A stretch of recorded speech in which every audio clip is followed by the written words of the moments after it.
All right, we're on Thursday the 7th and we have full body, and I made this one a core day. So all these exercises are gonna be working your core, and the nice thing is that you might not even necessarily notice it, but they are. So that's why I like it.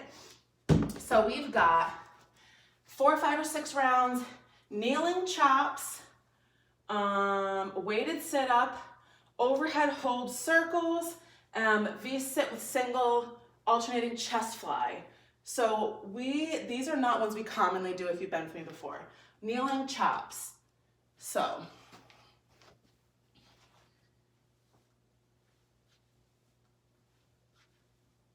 and then you're gonna also have to switch sides. Weighted sit up. So you're just holding a weight, or if you have a plate, you can do it that way. Overhead hold circles. So this is similar to an around the world, except you're gonna be way up here and you're gonna circle. So you're gonna almost kind of use your core also while your hands circle. And V-sit with alternating chest fly. So what that means is you're kind of in that Russian twist type of sit. So this is like these. It's like your flies, but you're out of V-sit. Fly, fly. So that one you would count alternating. So you would just count to 20. 1, 2, 3, up to 20. That one is much harder than you think it is. Okay, kneeling chops. So, as I said, all of these are working your core, whether you notice it or not. So your core is basically your whole stomach area, sides, and back. This whole, what they would call trunk area, is your core. So a lot of people are confused and they think it's just their abs, or that they only need to work their abs to have a strong core, and that's not true. You need to work the whole thing to have a strong core. So, kneeling chops.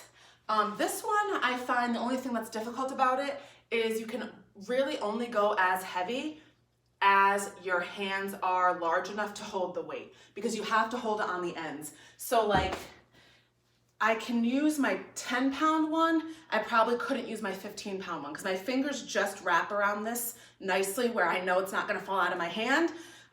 Whereas like the 15-pound, I don't think I could hold it. So I'm gonna show you with my 5-pound, but again, you might have to just pick whatever you can hold the best, because you do have to hold it by the sides. So you're gonna do one leg up. So you're kneeling, partially kneeling, and you're gonna start. So whatever knee you have up, that's where you're gonna start up with your arms. So I'm up here with my arms, so I look like this, right? So I'm basically twisted up and diagonal to the same side that my knee is up on, and then I'm gonna chop across my knee and bring it down like I have like a pocket right here. I'm gonna bring it down to like a hip pocket. Twist up, chop down, chop up, chop down, okay? So this one can be sometimes a little bit tricky to get used to because you're only on one knee, but you're going here, here, here, here, and the weight makes it have even more motion. So that's why it's so good for your core, because your core is doing this, trying to hold yourself steady while you're moving back and forth, okay? And then you're gonna switch arm or knees, and then your hand is gonna go up on the same side that your knee is up, which is gonna be this side, and the same thing.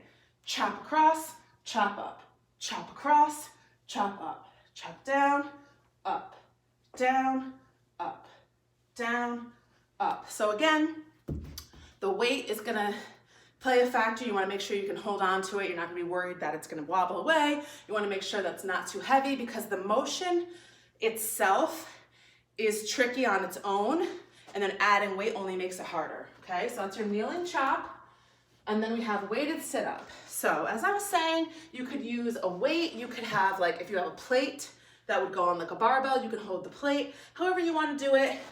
And you're just gonna crunch all the way, or I shouldn't say crunch, sit up all the way, down, sit up, down. So some people, especially if they're getting tired or, you know, whatever, they'll actually reach the weight overhead and then come up.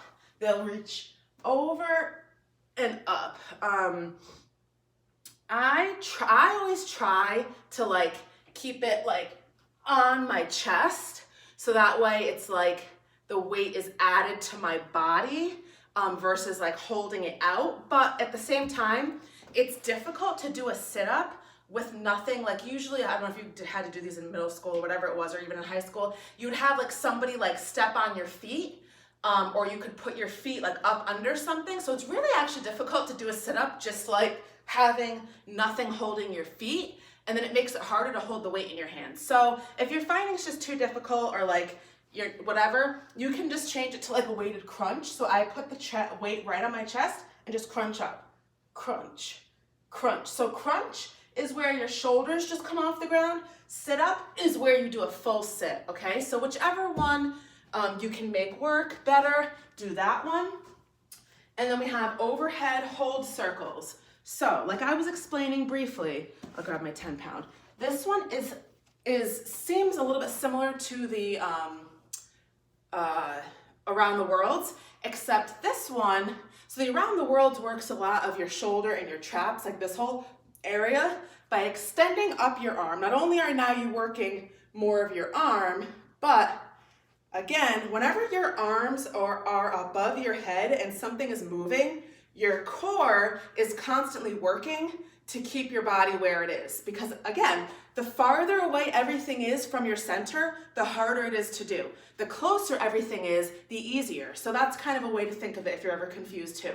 Think about this is your center, your core is your center. The farther everything is away, the harder it is. So if I had to hold 2 dumbbells like this for an X amount of time, I'm gonna have to add that, a Y hold I'll call it. That's really difficult versus if I just had to hold them like this. It's much easier, okay? So that's the idea for all the exercises, all the things that we do. So with this one, you hold it way up here, get a decent stance, and you're gonna just do big circles, 1, 2. But as you can feel, or maybe you can even see with me, my body, my midsection, my core is moving also as I rotate in a circle, okay? So again, not only is it working your arms, but it's working your back, and it's working the front too. So you're just gonna do 12 one way, 12 the other way. And then last we have our V-sit with alternating single chest fly. So this is much harder than it seems, okay? And at first, when I did this, which was like sometime, a few weeks ago, it hurt my back, because like I said, I do have like some very lower back issues. Today, it didn't feel that bad. But so if this is like, if it's definitely like hurting your back too or whatever, you can just do the flies if you want, or just pick a different ab exercise.